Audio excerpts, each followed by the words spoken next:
جو قرآن پاک کی 30 سپارے حضرت مفتی صاحب نے جو بات کی، انہوں نے ایسی آیت پڑھی اس کے بارے میں اعمال نے فرمایا تھا کہ اگر پورا قرآن پاک نہ آتا تو یہ آ جاتی تو یہ بہت تھی، اے دیکھ کے یہ بہت تھی۔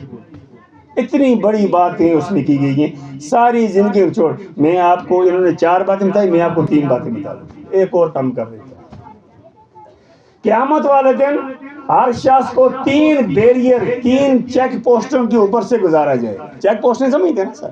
بیریئر ذرا انگریزی کا لفظ ہے جی، یہ جو سڑکوں پر بیریئر ہوتے ہیں، جنگلات والوں کا بیریئر، پولیس کا بیریئر، کہتے ہیں گاڑی چیک کریں گے پھر جانے دیں گے۔ ہر شخص کو، مجھے، آپ کو، پہلوں کو، آئندہ آنے والوں کو 3 چیک پوسٹوں کے اوپر سے قیامت والے دن گزارا۔ یہ میں ایسی بات کر رہا ہوں جو یہ بات سن لے گا قیامت کو منکر پھنس جائیں گے۔ آپ یہ بات سن، یہ بات سننے والا قیامت کو منکر نہیں ہو سکتا کہ کسی مولوی صاحب، مفتی صاحب نے ہمیں مجھے پوری بات نہیں بتائی۔ نتیجے کا ذمہ دار آپ خود ہو، اس لیے سن لیں، باقی آپ جانے اور اللہ جانے۔ ہر آدمی کو 3 بیریئر کے اوپر سے گزارا جائے گا۔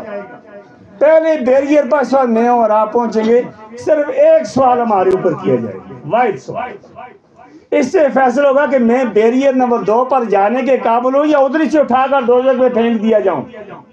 واحد سوال، پہلے بیریئر پر ایک سوال سے ہمارے انجام کا فیصلہ ہو جائے۔ جب میں ادھر پہنچوں گا، پہلے بیریئر کے آگے بیریئر ہے میرے پیٹ کے ساتھ لگے، میں اس کے پیچھے کھڑا ہوں۔ میرا یہ فریدہ جو میری یہ فلم بنا رہا ہے، کرامن قادم یالمہ نے تمہارے وہ 2 مووی میکر لگا رکھے ہیں، تمہاری یہ ویڈیو ریکارڈ کر رہے ہیں، یہ قیامت کو لگا کر دکھائی دے۔ یہ 2 فریدے میری فائل بغل میں دبائے، میرے ساتھ ساتھ میری بیریئر کے کونے پر اللہ کہے گا اس کے اعمال نامے، اس کی فائل کھولو، اس میں چیک کرو کہ اس نے کبھی شرک تو نہیں کیا۔ واحد گناہ ڈھونڈا جائے گا، اس نے شرک تو نہیں کیا۔ فرشتہ کھولے گا میری فائل، اوپر سے یہ پڑے گا، پھر دوسرا تیسرا کہے گا جی اچھے کام بھی بہت ہیں، برے بھی بہت۔ کہا جائے گا نہیں وہ بات وہ چھوڑیں، صرف یہ دیکھو کہ اس کے اعمال نامے میں شرک ہے، اللہ کی ذات صفات کے ساتھ ابھی اس نے کوئی شرک کی ہے، کسی اور کو بھی جو کام اللہ کرتا ہے وہ بندہ بھی کرتا ہے، یہ ایسی بات ہے۔ اگر فرشتے نے اس میں سے شرک میرے اعمال نامے میں سے نہ ملا تو وہ کیا کہے گا، اور جناب اور مجھ چنگے کام بھی ہیں، مندے بھی ہیں، لیکن جانا بہرحال مشرک نہیں۔ میں نے ڈھونڈا شرک کا کوئی گناہ اس کے اعمال نامے میں نہیں ہے۔ کہا جائے گا کہ بیریئر اٹھا دو، بیریئر اٹھا دو۔ یہ 30 سپارے قرآن پاک، یہ جو میں بات کر رہا ہوں، نیچے بیٹھیں اکرم صاحب، یہ جو 30 سپارے قرآن پاک ہیں اور لاکھوں حدیثیں، ان کا نچوڑ آپ کے سامنے بیان کر رہا ہوں کہ کل قیامت کو آپ منکر نہ ہو سکیں۔ آپ کی ارشاد سے بڑھ کر کوئی بات نہ ہوگی، عام آدمی کے لیے، خاصوں کے لیے بات نہیں کر رہا۔ علماء تو ہمارے سروں کا تاج، ان کی تو بات ہی ہو رہی ہے، یہ تو سورج ہیں۔ تو اگر میرے اعمال نامے میں شرک نہ نکلا، شرک سے میں پاک ہوا، کہا جائے گا کہ بیریئر اٹھا دو، اور مجھے حکم ہوگا کہ تم جوان بیریئر نمبر 2 پر پہنچو، بیریئر نمبر 2 پر آ جاؤ، آگے بیریئر نمبر 2 پر۔ اور اللہ کرے میں یہ بھی ساتھ بتاتا چلوں، اگر وہاں سے شرک مل گیا میرے اعمال نامے میں سے، کہا جائے اس کو اٹھا کر اونڈے منہ دوزخ میں پھینک دو، اور پھینک دو آ کر رپورٹ کرو، اس کو دوسرے تیسرے بیریئر پر جانے کی نوبت ہی نہ آئے۔ کیونکہ یہ جو شرک ہے، اس کو قرآن نے ظلم نہیں کہا، اس کو کہا کہ ان شرک ظلم و عظیم۔ یہ ظلم نہیں ہے، یہ ظلم عظیم ہے۔ ایک نجوڑ آدمی، اپاہج آدمی یہ نہیں چاہتا کہ اس کی بیوی کسی اور کے ساتھ ناجائز تعلقات رکھے، تو خدا کیسے چاہتا ہے کہ خالق اس کا خدا ہے، ہمارا مالک خدا ہے، رازق وہ ہے، تو وہ خدا کچھ اوروں کو خدا بنا دیے، خدا کی غیرت کو گوار رہی ہے۔ اگر ہم اتنے غیرت مند ہیں تو خدا کتنا غیرت مند ہے؟ مشرک کو نہیں معاف کرے گا، ان اللہ لا یغفر ان یشرک به ویغفر ما دون ذلک۔ اللہ نے کلیئر کہہ دیا کہ مشرک کو ہرگز معاف نہیں کروں گا، اس کے علاوہ جس کو چاہوں گا، لمن یشاء، باقی جس کو چاہوں گا چھوڑ دوں گا۔ لہٰذا چونکہ شرک ناقابل معافی جرم ہے، یہ ناقابل ضمانت ہے، لہٰذا فرشتوں کو کہا جائے کہ شرک یہ مشرک ہے، اس کو اٹھا کر دوزخ میں پھینک کر آ کر رپورٹ کرو۔ اگر شرک نہ ملا بچت ہوگی، کہا جائے گا بیریئر نمبر 2 پر آ جاؤ، دوسری چیک پوسٹ پر آ جاؤ۔ پتہ آپ کو کہ بیریئر نمبر 2 پر ہم سے کس قسم کے سوال ہوں گے؟ کوئی بتا سکتا ہے؟ نہیں بتا سکے ہیں۔ جو اصل بات ہے، اس سے ہمارا انجام ہونا ہے، اس کا ہمیں پتہ ہی نہیں۔ بیریئر نمبر 2 پر ہم سے اللہ کے بارے میں سوال نہیں ہوں گے، نہ اللہ اپنے بارے میں. ہم سے انسانوں، ہم انسان ہیں، ہم سے انسانوں کے بارے میں سوالات ہیں. کون سے انسان؟ لچراٹا لے کٹلیا لے لچراٹا لے نہیں. ماں کے بارے میں سوال ہوگا، ماں کی نافرمانی. یہ نوجوان سن لے، ذرا بودی آ گئی نا کہ اما ایویں مارتی رہندی ہے، پتہ ہوندا نہیں تھا ایویں دیندی رہندی ہے. اماں بھی اب کوئی ماڈرن ہونی چاہیے. سادی اماں کی بھی کوئی جگہ نہیں ہے بیچاری. اما ایویں مار پتروں 10 ماہ پڑھ کے نا ہونا نا اماں اس کو پاگل نہیں رہندی جی. اماں بھی ماڈرن ہونی چاہیے. کہتی ہے کیسی اماں؟ اس کے پاؤں کے ساتھ گوبر لگا ہوا ہے، اس طرح جنت آ گئی ہے جی. بودی آ گئی تو اماں کو پاگل سمجھتے ہیں. یہ بول رہے ہیں کہ اس کے بارے میں آیتیں آئی ہوئی ہیں. اسی کے پاؤں، اسی پیشاب لگے، اسی گوبر لگے پاؤں تلے جنت رکھی گئی ہے. وہ ایک لمبی بات ہے، چلو جانے دیں. تو پہلا سوال ماں کے بارے میں ہوگا، پھر باپ کے بارے میں ہوگا، پھر بیوی بچوں کے بارے میں ہوگا، یعنی گھر کے بارے، یعنی گھر کے متعلق، گھر کے حقوق و فرائض. یہ ایسے بوڑھے جوڑ جوان پوترا جہاں پتہ اس کو اٹھانے کی ضرورت نہیں کرتے. وہ اس کی جائیداد کا مالک ہے، لیکن بوڑھا اتنا عاجز ہے کہ اس کو نماز کے لیے نہیں کہہ سکتے. یہ بوڑھے کے ہم کیوں کانڈ باٹی رکھیں گے اپنے لیے نہیں، دوسروں کے حساب میں. تو پہلے گھر کے بارے میں پوچھا جائے گا. گھر کے بعد فوری طور پر جس بارے میں ہمارے اوپر جواب اور سوال جب ہوگا وہ ہمارے پڑوسیوں کے متعلق. آپ کو پتہ ہے، آج تک بتا دیں ذرا، آپ کی معلومات میں تھوڑی چیک کر لوں. یہ بتا دیں شرعی طور پر پڑوسی کی کیا حدود ہے؟ یہ آپ پر سوال ہے. آپ ماشاءاللہ بڑے ایڈوانس قسم کے مسلمان ہیں نا، اور ہم سے لاکھوں گنا زیادہ ایماندار ہیں. بتائیں پڑوسی کی شرعی حدود کیا ہے؟ آپ نہیں بتا سکتے. جس سوال نے ہمیں پھائی لگانی ہے اس کا پتہ ہی نہیں. جس سوال کے بارے میں جواب، جس کے بارے میں بال چیرا جائے گا اس کا پتہ ہی نہیں ہے. پڑوسی کی شرعی حدود 40 گھروں تک. ہمارے گھر سے اگلے 40، ہمارے گھر سے پچھلے 40، ہمارے گھر کے دائیں طرف کے 40، اور ہمارے گھر کے بائیں طرف کے 40. یہ وہ 40 ہیں. یہ نہیں ہے کہ اے پردے تلے والے کو ٹھیک ہے، اے پلے پیڑا بدروا اس کو چھوڑ، اے پلے اس کو بھی دفع کر دے. اتنا یہ تو ویسی ہے شکل ہی وہ پیڑی نہیں تلے والا ذرا. چلو ٹھیک، یہ ہماری باتیں اللہ کی باتیں نہیں ہیں. یہ ہماری تشریح ہیں، مارے جائیں گے ان باتوں سے. تو وہ جو 40واں گھر ہے چاروں طرف وہ ہمارا آخری پڑوسی ہے. ان کے بارے میں بال چیرا جائے گا کیا ہوگا. یہ ایک لمبا موضوع ہے. 17 سے زیادہ حدیثیں تو میں نے پڑھی ہیں، علماء بہتر جانتے ہیں، شاید 40 ہوں. اب تک مجھے 17 ملی. 17 سے زیادہ حدیثیں پڑوسی کے بارے میں ہیں. اور میں آپ کو 2 حدیثیں سنا کر یہ کہہ دوں گا قیامت کو آپ میرے اوپر نہ لگ جائیں کہ اس نے بات تو ٹھیک ہی تھی لیکن ساتھ کوئی حدیث کی دلیل نہیں دی تھی. نبی صلی اللہ علیہ وسلم نے فرمایا کہ جس شخص کے ہاتھ کان کھول کر الیان مغری کان کھول کر سن لے، اس کے بعد ذمہ دار آپ خود ہوں. اب آپ ان کو نہیں، اب آپ پھنس جائیں گے. نبی صلی اللہ علیہ وسلم نے فرمایا کہ جس شخص کے ہاتھ اور زبان کے شر سے اس کا پڑوسی اگر محفوظ نہیں ہے، میں پھر دوہرا دیتا ہوں. کیا نبی صلی اللہ علیہ وسلم نے فرمایا؟ جس شخص کے ہاتھ کے شر سے اور زبان کے شر سے اس کا پڑوسی اگر محفوظ نہیں ہے، وہ دن کے روزے رکھے اور رات کو تہجد پڑھے پھر بھی جنمی ہے. اب بتائیں اس حدیث کی شیشے میں میرے سمیت اپنی شکل دیکھ دیں کہ کہاں کھڑے. کیا تیاری ہے آخرت کی ہمارے پاس؟ کیا خدا کا رسول یہ کہہ رہا ہے کہ جس شخص کے ہاتھ کے شر سے اور زبان کے شر سے اس کا پڑوسی اگر اپنے آپ کو محفوظ نہیں سمجھتا، وہ شخص کتنا نیک ہو. دن کے روزے رکھے، جو 2 نمبر آدمی روزے نہیں رکھتا. آٹھ کے روزے 2 نمبر آدمی رکھ سکتا ہے؟ نہیں رکھ سکتا. اور رات کو تہجد پڑھے. فرض نمازیں تو 2 نمبر آدمی پڑھ سکتا ہے، لیکن آدھی رات کو 2 نمبر آدمی نہیں اٹھ سکتے. ممکن نہیں ہے 2 نمبر آدمی کے لیے کہ آدھی رات کو اٹھ کر سجدہ کرے. یہ ہو نہیں سکتا. اتنی 1 نمبر کی عبادت کو بھی ردی کی ٹوکری میں خدا کے رسول نے ڈال دیا کہ جس کے ہاتھ اور زبان کے شر سے اس کا پڑوسی محفوظ نہیں ہے، وہ دن کے روزے رکھے اور رات کو تہجد پڑھے پھر بھی جہنمی ہے. پھر بھی کیا ہے؟ اس حدیث کے شیشے میں اپنی شکل دیکھ لیجئے گا. ہم پڑوسیوں کے پائپ میں قلعہ ٹھونکتے ہیں، ہم پڑوسی کے پائپ میں بجے دیتے ہیں، ہم پڑوسی کا راستہ تنگ کرتے ہیں، ہم پڑوسی کی حدود کی پامالی کرتے ہیں، ہم پڑوسی کی زمین دباتے ہیں، پڑوسی کی خفیہ بات معلوم کرتے ہیں، اور اس کی ایک بات خفیہ معلوم کر کے 15 اپنی طرف سے لگا کر پھیلا دیتے ہیں، اور دوڑ کر ہم مسجد میں جا کر نماز پڑھتے ہیں، اور پیسے ہیں تو حج میں لگے. یہ حج کر رہے ہیں کہ ہنڈ کر رہے ہیں؟ یہ کیا کر رہے ہیں؟ کس کو بیوقوف بنا رہے ہیں؟ اپنے آپ کو اور کس کو بنا رہے ہیں؟ کچھ ادھر کی فکر بھی کیجئے. یہ جنازوں پر علماء ایک حدیث بیان کرتے ہیں، جنازوں پر آپ نے بہت دفعہ سنی بھی، آئندہ سن لیں گے. جنازوں پر علماء یہ کہتے ہیں، اور وہ حدیثوں کو لوگ پہلے سے زیادہ خراب ہو کر گھروں کو جاتے ہیں. کیا حدیث سناتے ہیں؟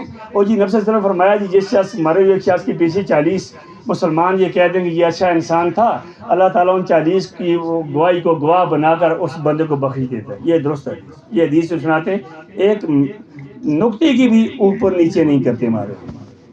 سوال یہ کہ خرابی کہاں ہے؟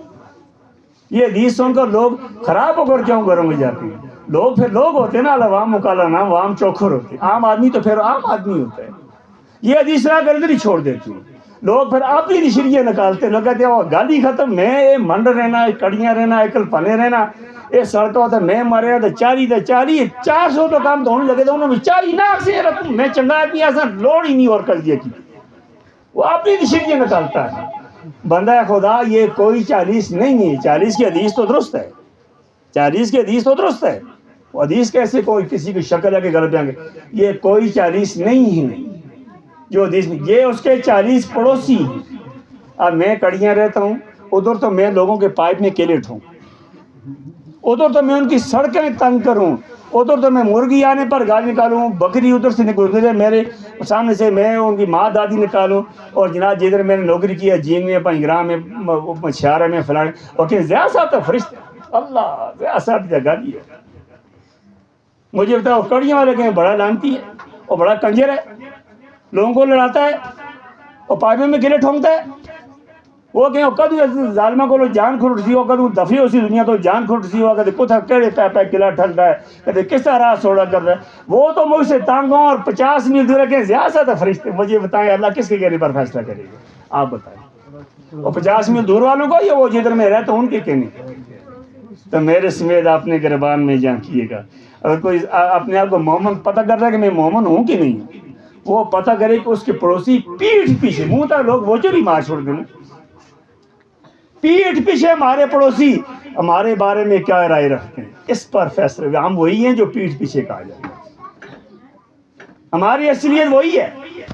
2 باتیں میں اس بارے میں مختصر بتاتا ہوں. ایک عورت فوت ہو گئی، صحابہ نے آگے فرمایا یہ فلانی عورت فوت ہوئی. عورتیں ذرا کان کھول کر سن. فلانی عورت فوت ہو گئی، اللہ بخشے بڑی نیک. بیچاری کتنی نیک ایسی جناب، نفل تا تہجد تا اللہ صدقہ تا خیرات. اب پڑوسی اس کے بارے میں کیا کہتے ہیں؟ اب پڑوسیاں نہ اتنی چنگی نہ آسی، پڑوسیاں نہ اتنی چنگی. آج فرمایا جنمی ہے. کیا فرمایا عورت کے بارے میں؟ جنمی ہے، پڑوسیوں سے اچھے تعلقات نہیں رکھتی تھی.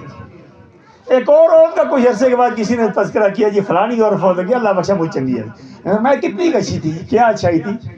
کہا جی ظاہر دیندار تھی، بہت زیادہ دین میں آگے نہ تھی کہ وہ تہجد پڑھتی، اس طرح وہ فرض تو ادا کرتی ظاہر مسلمان جو ہے جی، لیکن اخلاق کی اچھی ہے. لیکن میں پڑوسی کے ساتھ کہ یہ مر گئی ہے، ہاں جی پڑوسی کیا کہتے ہیں؟ پڑوسی کہتے ہیں ترس نے آتا نا مجھے اچھی ہوتا، ہائے ہائے ہائے ہائے اتنا اچھا لین دین، با برتا، اٹھنا بیٹھنا، اخلاق کردار جی. تو یہ اتنی اچھی. نفس نے فرمایا جنتی ہے جو کام عبادت کرتی تھی مگر پڑوسیوں کے ساتھ ٹھیک تھی. اس کے بارے میں کیا فرمایا؟ جنتی ہے. اور جو بہت عبادت کرتی تھی لیکن پڑوسیوں کے بارے میں اچھی نہ تھی، اس کے بارے میں کیا فرمایا؟ جنمی ہے. یہ شیشہ ہے، ان شیشے میں میرے سمیت اپنی اپنی شکل دیکھ لیجئے گا کہ کہیں اپنے آپ کو دھوکے میں تو نہیں رکھا ہوا. ہم نے آنکھ باندھو تو آگے کچھ بھی آگے وہ جو ہے نا وہ پھر اندھیرا ہی اندھیرا ہو. کچھ لمبی بات کہہ گیا ہوں اور جو آخری بات وہ رہ گئی مکمل کر دوں کہ دوسرے بیریئر پر انسان ہم سے انسانوں کے متعلق سوال ہو.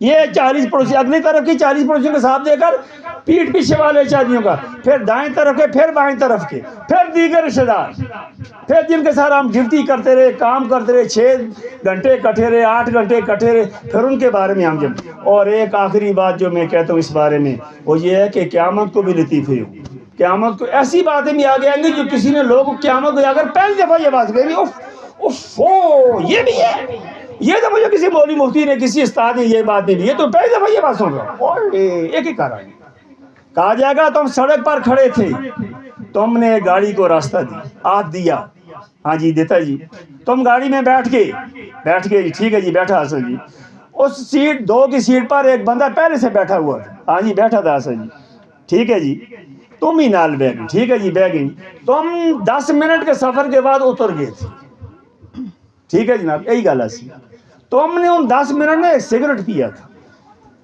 اور وہ جو تمہارا ساتھی سیٹ پر بیٹھنے والا تھا وہ نہیں چاہتا کہ تم سگریٹ پیو، تم نے نشہ خود لیا اور دھواں اس پر پھینکا، کیوں 10 منٹ کے پڑوسی کو تنگ کیا تھا؟ وجہ بتاؤ۔ جو 10 منٹ کا پڑوسی بھی ہوتا ہے، اللہ ایک گل تو میں پہلے دفعہ سنتا، وہ 10 منٹ کا پڑوسی سیٹ والا ہی پڑوسی ہوتا ہے۔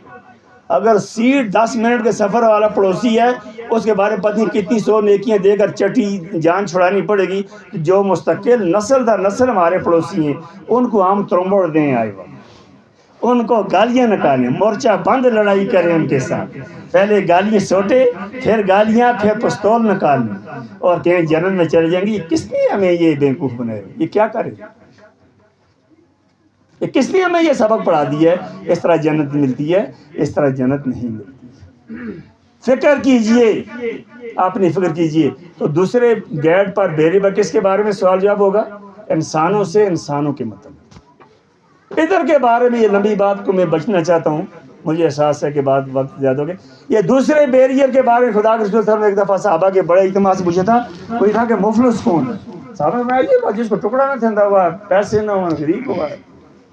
اور فرمایا ٹھیک ہے مفلس کی ایک تشریح بھی، لیکن میری امت کا مفلس وہ ہے جو عہد پہاڑ اتنی بڑی بڑی نیکیاں کما کر لائے گا، لیکن وہ نیکیاں اس کے ساتھ کسی کو گالیاں دی ہوں گی، کسی کی زمین دبائی ہوگی، کسی کے پیسے دبائے ہوں گے، کسی کے ساتھ فراڈ کیا ہوگا، کسی کے ساتھ جھوٹ بولا ہوگا، کسی کے ساتھ کیا زیادتی، کسی کے ساتھ کیا زیادتی، وہ نیکیاں وہ چٹی میں دیتا جائے گا، اور چٹی میں دے دے کر آخر اس کے پاس کچھ نہیں بچے گا اور دوزخ میں جائے گا۔ میری امت کا مفلس یہی شخص۔ یہ دوسرے گیٹ کے متعلق نبی صلی اللہ علیہ وسلم نے یہ فرمایا۔ یہاں سے 100 میں سے 97-98% لوگ آؤٹ ہو جائیں گے، تو یہاں سے کوئی خوش قسمت نیکی کی چٹی دے دلا کر اگر بچ نکلنے میں کام، تو نیکیاں چند بچانے میں کامیاب ہو گیا، اس کو کہا جائے گا کہ اس کا بیریئر اٹھا دو، بیریئر نمبر 3 پر رپورٹ کرو۔ تیسرے بیریئر پر جو آخری بیریئر ہوگا اس پر جب ہم پہنچیں گے تو اس کے بارے میں اللہ ہم سے اپنے بارے میں پوچھے گا۔ آج کتنی عمر تھی؟ 60 سال۔ پہلے 10 سال سے کھلائی کی، 50 سال میں اتنی نمازیں بنتی تھی، تم نے اتنی پڑھی اتنا پڑھی، ہوئے تم کون؟ میرا حکم ہو تم نہ پڑھو، تمہاری شکل کیوں نہیں یہ کام کیا؟ کتنی عمر تھی؟ 60 سال۔ پہلے 15 سال معاف ہیں، 45 سال کے روزے تمہارے پاس تھے، اور تم نے 20 سال کر کے 25 سال کر کے، تمہاری شکل، تمہاری جرت، حکم میرا ہو اور تم حکم نہ مانو، کس طرح یہ جرت کی تھی؟ جواب دو۔ تو کیا جواب دیں؟